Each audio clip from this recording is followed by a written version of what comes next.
ಪ್ರತಿನಿಧಿಗಳಾಗಿ ಇರಬಾರ್ದು. ರಾಜೀನಾಮೆ ಹೋಗದು ಬಿಟ್ಟು ವಾಪಸ್ ಕರ್ನಾಟಕಕ್ಕೆ ಬನ್ನಿ, ನಿಮ್ಮ ಜನ ಮೆಚ್ತಾರೆ, ನಮ್ಮ ಜನ ಮೆಚ್ತಾರೆ, ನಿಮ್ಮನ್ನು ಒಪ್ಕೋತಾರೆ. ಆಗ ಕೇಂದ್ರದವರಿಗೆ ಒಂದಷ್ಟು ಭಯ ಬರುತ್ತೆ ತೀರ್ಮಾನಗಳು ತಗೊಳ್ಳೋಕ್ಕೆ. ಇದು ಮಾಡದೆ ಇವತ್ತು ನಮ್ಮ ಪ್ರತಿನಿಧಿಗಳು ಯಾವುದೇ ಇಂಥ ವಿಚಾರ ಬಂದಾಗ ಅವತ್ತು ಅನ್ಯಾಯ ಆದಾಗ, ಕಾವೇರಿ ವಿಚಾರದಲ್ಲಿ ಅನ್ಯಾಯ ಆದಾಗ ಅವತ್ತು ಅಂಬರೀಷ್ ಅವರು ತನ್ನ ಸಚಿವ ಇದಕ್ಕೆ ರಾಜೀನಾಮೆ ಕೊಟ್ಟು ಬರಲಿಲ್ವ? ಹಾಗೆ ಮಾನ್ಯ ಕುಮಾರಸ್ವಾಮಿಯವರೇ, ಪ್ರಹ್ಲಾದ್ ಜೋಶಿಯವರೇ, ನೀವೆಲ್ಲ ಭಾರಿ ದೊಡ್ಡ ಈ ನಾಡಿನ ಎಲ್ಲ ಉನ್ನತವಾದ ಅಧಿಕಾರವನ್ನು ಅನುಭವಿಸ್ತವ್ರಿದ್ದೀರಿ.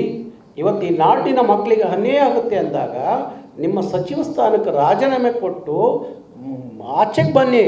ಆ ಕ್ಷಣಕ್ಕೆ ಅದು ಸರಿಯಾಗದೆ ಹೋದರೆ ಕೇಳಿ. ಬೇಕಾದರೆ ಒಂದು ಕರ್ನಾಟಕದಲ್ಲಿ ನಡೆಯುವಂಥ ಇಂಥ ಚಳುವಳಿಯಿಂದಾಗಿ ಭಾರತದ ಅನೇಕ ರಾಜ್ಯಗಳಿಗೆ ಆಗ್ತಿರೋ ಅನ್ಯಾಯ ಕರ್ನಾಟಕದಿಂದಲಾದರೂ ಸರಿಯಾಗುತ್ತೆ ಅನ್ನೋದು ನನ್ನ ಈ ಕೋರಿಕೆ. ಅದಕ್ಕೋಸ್ಕರ ನಾಳೆ ನಾವು ಯಾವುದೇ ಕಾರಣಕ್ಕೂ ಈ ಪರೀಕ್ಷೆಯನ್ನು ನಡೀಲಿಕ್ಕೆ ಬಿಡಬಾರ್ದು ಅನ್ನೋ ತೀರ್ಮಾನಕ್ಕೆ ಬಂದಿದ್ದೀವಿ. ಹುಬ್ಬಳ್ಳಿ ಮತ್ತು ಮೈಸೂರು, ಬೆಂಗಳೂರಲ್ಲಿ ಏನು 3 ಭಾಗದಲ್ಲಿ ಈ ಪರೀಕ್ಷೆ ನಡೀತಾ ಇದೆ ಅಂತ ಹೇಳಿ ನಾಳೆ ಗೊತ್ತಾಗಿದೆ. ಹಾಗಾಗಿ ಈ ಪರೀಕ್ಷೆಯನ್ನು ಸಂಪೂರ್ಣವಾಗಿ ಕನ್ನಡದಲ್ಲಿ ಅವಕಾಶ ಕೊಡೋವರೆಗೂ ಇಲ್ಲಿ ಯಾವುದೇ ರೈಲ್ವೆ ಪರೀಕ್ಷೆಗಳು, ಕೇಂದ್ರ ಸರ್ಕಾರದ ಯಾವುದೇ ಪರೀಕ್ಷೆಗಳು ನಡೀಲಿಕ್ಕೆ ಬಿಡಬಾರ್ದು ಅನ್ನೋದು ಕರ್ನಾಟಕ ರಕ್ಷಣಾ ವೇದಿಕೆಯ ತೀರ್ಮಾನ. ಸರ್, ಈಗ ಪ್ರತಿಭಟನೆ ಅಂದರೆ ರೈಲ್ವೆ ಅಧಿಕಾರಿಗಳ ಕಚೇರಿ ಮುಂದೆನಾ ಅಥವಾ ಪರೀಕ್ಷೆ ಕೇಂದ್ರಗಳ ಮುಂದೆನಾ? ಹೇಗೆ? ಪರೀಕ್ಷೆ ಕೇಂದ್ರಗಳ ಮುಂದೆನೂ ಪ್ರತಿಭಟನೆ ನಡೆಯುತ್ತೆ. ಅಧಿಕಾರಿಗಳು ಇರುವಂಥ ಕೇಂದ್ರ ವಲಯ ಏನಿದೆ, ರೈಲ್ವೆ ಕೇಂದ್ರ ವಲಯ, ಅಲ್ಲೂ ಪ್ರತಿಭಟನೆ ನಡೆಯುತ್ತೆ. 2 ಕಡೆನೂ ನಡೆಯುತ್ತೆ. ಸರ್, ಈಗ ಫ್ರೀಡಮ್ ಪಾರ್ಕ್ ಅಲ್ಲೇ ಪ್ರತಿಭಟನೆ ಆಗಬೇಕು ಅಂತ ಹೇಳಿ 2021ರಿಂದ ಹೈಕೋರ್ಟ್ ಡೈರೆಕ್ಷನ್ಸ್ ಇದೆ. ಕಂಟೆಂಪ್ಟ್ ಆಫ್ ಕೋರ್ಟ್ ಆಗಲ್ವಾ ನೀವು? ಆಗಲಿ ಬಿಡಿ, ಆಗಲಿ. ಕನ್ನಡದ ಮಕ್ಕಳ ಭವಿಷ್ಯ, ಬದುಕು ಭಾರಿ ಮುಖ್ಯ. ನಾವು ತಯಾರಿದ್ದೀವಿ ಅಂತ ಹೇಳ್ತಾ ಇದ್ದೀವಲ್ಲ, ಜೈಲಿಗೆ ಹೋಗಿ ನಾವು ರೆಡಿ ಇದ್ದೀವಿ, ಕಳಿಸಿ ನಮ್ಮನ್ನು ಜೈಲಿಗೆ ಬೇಕಾದರೆ. ನಮ್ಮ ಕನ್ನಡದ ಮಕ್ಕಳ ಭವಿಷ್ಯಕ್ಕಿಂತ ಏನು ದೊಡ್ಡದೇನಲ್ಲ. ಹಾಗಾಗಿ ಈಗ ಅದಕ್ಕೆ ನೋಟಿಸ್ ಕೊಟ್ಟಿದ್ದಾರೆ, ಅದನ್ನು ಧಿಕ್ಕರಿಸ್ತೀವಿ. ನೋಟಿಸ್ನ ಧಿಕ್ಕರಿಸಿ ನಾಳೆ ನಮ್ಮ ಪ್ರತಿಭಟನೆಯನ್ನು ಅಲ್ಲೇ ಮಾಡ್ತೀವಿ. ಎಲ್ಲಿ ಕಳ್ಕೊತಾ ಇದ್ದೀವಿ ನಾವು ಅಲ್ಲೇ ಹುಡುಕಬೇಕು. ಕಳ್ಕೊಳ್ಳೋದು ಒಂದು ಕಡೆ, ಹುಡುಕೋದು ಒಂದು ಕಡೆ ಆದರೆ ಎಲ್ಲಿಂದ ನ್ಯಾಯ ಸಿಗುತ್ತೆ? ಫ್ರೀಡಮ್ ಪಾರ್ಕಲ್ಲಿ ತಗೊಂಡೋಗಿ ನಮಗೆ ಪ್ರತಿಭಟನೆ ಮಾಡಲಿಕ್ಕೂ ಬೆಂಗಳೂರಲ್ಲಿ ಅವಕಾಶ ಇಲ್ಲದೆ ಫ್ರೀಡಮ್ ಪಾರ್ಕಲ್ಲಿ ತಗೊಂಡೋಗಿ ಕೂರಿಸಿದ್ದಾರೆ. ಆ ಫ್ರೀಡಮ್ ಪಾರ್ಕಲ್ಲಿ ಕೂತ್ಕೊಂಡು ಪ್ರತಿಭಟನೆ ಮಾಡಿದ್ರೆ ಪೊಲೀಸ್ನವ್ರ ಮುಖ ನಾವು ನೋಡಬೇಕು, ನಮ್ಮ ಮುಖ ಪೊಲೀಸ್ನವ್ರು ನೋಡಬೇಕು. ಯಾವ ಅಲ್ಲಿ ಪಕ್ಕದ ವಿಧಾನಸೌಧಕ್ಕೂ ತಲುಪೋದಿಲ್ಲ ಅದು, ಗೊತ್ತಾಯ್ತಾ? ಹಾಗಾಗಿ ಆಗಲಿ ಬಿಡಿ, ಉಗಾದಿ ಹಬ್ಬ ಅಲ್ಲಿ ಜೈಲೊಳಗಡೆ ಆಗಲಿ. ಈ ಸಲ ನಾವಂತೂ ರೆಡಿ ಇದ್ದೀವಿ. ರೈಲ್ವೆ ಇಲಾಖೆಯರು ಅರ್ಥ ಮಾಡ್ಕೋಬೇಕು. ಇಲ್ಲಿ ಯಾರು ನ್ಯಾಷನಲ್ ಮೀಡಿಯಾ ಇದ್ದರೆ ಅವ್ರಿಗೆ ಹೇಳಿ, ನಾಳೆ ಇಡೀ ಕರ್ನಾಟಕದೊಳಗಡೆ ಯಾವ ರೈಲ್ವೆ ಸ್ಟೇಷನ್ಗಳನ್ನ ಉಳಿಸ್ಕೊಳ್ಳೋದು ಭಾರಿ ಕಷ್ಟ ಆಗುತ್ತೆ. ಏನೇ ಆದರೂ ಅದಕ್ಕೆ ನೀವೇ ಹೊಣೆಗಾರರು. ನಾವಂತೂ ತೀರ್ಮಾನ ಮಾಡಿದ್ದೀವಿ, ಏನು ಬೇಕಾದರೂ ಆಗ್ಬೋದು ನಾಳೆ. ಅದು ಆಗೋದು ಬೇಡ ಅಂದರೆ ನಿಮ್ಮ ಪರೀಕ್ಷೆ ತಕ್ಷಣ ನಿಲ್ಲಿಸಿ ಕನ್ನಡದಲ್ಲಿ ಪರೀಕ್ಷೆ ಬರಲಿಕ್ಕೆ ಮುಂದಿನ ದಿನಗಳಲ್ಲಿ ಅವಕಾಶ ಕೊಡಿ. ಇಲ್ಲದೆ ಹೋದರೆ ಬಿಡೋಲ್ಲ, ಅದೇನಾದರೂ ಬಿಡೋದಿಲ್ಲ. ಈ ವರ್ಷ ಸರ್ ಎಕ್ಸಾಮ್ ಮಾಡ್ತಾನೆ ಇರ್ತಾರೆ, ನೀವು ಈ ಥರ ಒತ್ತಾಯ ಮಾಡ್ತಿರ್ತೀರಿ, ಕೇಂದ್ರ ಸಚಿವರು ಚಿಮಾರಿ ಆಗ್ತಾರೆ. ಏನು ಬದಲಾವಣೆ ಆಗ್ತಾ ಇಲ್ಲ, ಯಾಕಂದರೆ ನಮ್ಮವರು ಇದ್ದಾರೆ, ಬೇರೆಯವರು ಇದ್ದಾರೆ. ಇದು 10 ವರ್ಷದಿಂದ 15 ವರ್ಷ ನಡೀತಾ ಇದೆ. ಬೇಡಿಕೆ ಕನ್ನಡದಲ್ಲಿ ಹಾಕಬೇಕು ಅನ್ನೋದು ಹಿಂದೆ ಭಾಳ ಸರಿ ನೀವು ಪ್ರತಿಭಟನೆ ಮಾಡಿದ್ರಿ, ಕೇಳಿದಿರಿ, ಆಗ್ರಹ ಮಾಡಿದ್ರಿ, ಈ ಥರದ್ದೆಲ್ಲರೂ ಆಗಿಲ್ಲ. ಅದನ್ನೇ ಇವತ್ತು ನೋಡಿ, ನಮ್ಮ ಜನಪ್ರತಿನಿಧಿಗಳಿಗೆ ಇರಬೇಕು.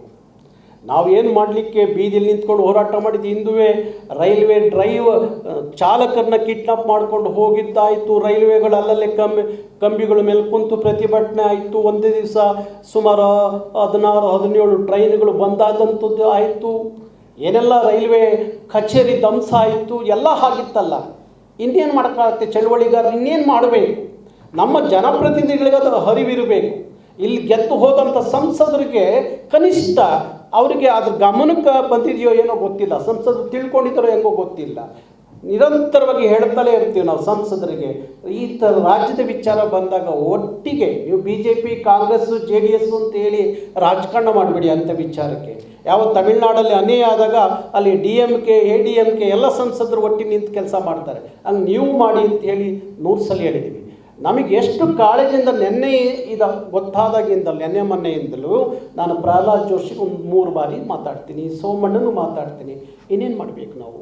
ಅದಕ್ಕೆ ಹೇಳಿದೆ, ಇಲ್ಲ ನಿಮ್ಮ ಅಲ್ಲೊಂದು ನಿಯೋಗ ಬರ್ತೀವಿ ನಾವು, ಕೂರಿಸಿ ನಮ್ಮ ಎದುರುಗಡೆ ನಮ್ಮ ಪ್ರಶ್ನೆಗಳಿಗೆ ಅವರು ಉತ್ತರ ಕೊಡಲಿ. ಅಂತೇಳಿ. ಶನಿವಾರ ಬನ್ನಿ ಅಂತಾರೆ, ಶನಿವಾರ ಹೋಗೋದ್ರೊಳಗಡೆ ಈ ಪರೀಕ್ಷೆಗಳು ಮುಗಿದು ಹೋಗಿದೆ. ಏನು ಮಾಡಬೇಕು? ಹಾಗಾದರೆ ಪದೇ ಪದೇ ಇದೇ ಥರ ನಾವು ಬರೀ ಹೇಳ್ಕೊಂಡೇ ಕೂತ್ಕೊಂಡ್ರೆ, ಸರಿಯಾದ ಬಿಸಿ ಮುಟ್ಟಿಸ್ಲಿಲ್ಲ ಅಂದರೆ ಪ್ರತಿ ಸಲ ಇಂತಹನೇ ನಡೀತಾ ಇರುತ್ತೆ ನಿರಂತರವಾಗಿ.